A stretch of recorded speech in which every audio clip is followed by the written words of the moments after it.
Ek is Derek Peach, ons boer net so noord van Middelburg, plant mielies, sojabone, dekgewasse en dan het ons ook beeste. PowerGuard is soos 'n extended warranty wat jy kan koop die dag as jy die trekker koop, wat by die koopprys bykom, so dit word saam met die finansiering ingedien.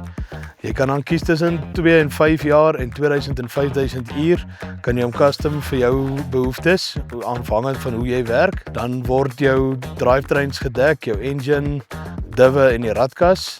En dan as daar 'n eis is, het jy 'n bybetaling van $250 en die res word alles gedek deur die eis.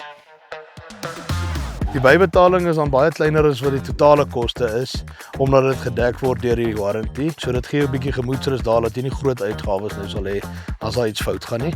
Dan as jy die trekker sou verkoop in daai tydperk wat die program loop, gaan jy baie beter herverkoopprys kry, omdat sy waarde hoër is, omdat hy hierdie dan nou half ingesluit het, wat vir die volgende ou weer gemoedsrus sal gee. Ons self het hom ook tweedehands gekoop en ons het nou eintlik die voordeel geniet van PowerGuard. Ons het laas jaar in planttyd die variable fan drive gebreek terwyl ons geplant het. Ons het toe tak toe gebel, hulle het gelukkig parte gehad, hulle het dadelik vir ons kom regmaak en toe is dit aangenaam om te weet daar's toe geen groot kostes wat op ons wag nie.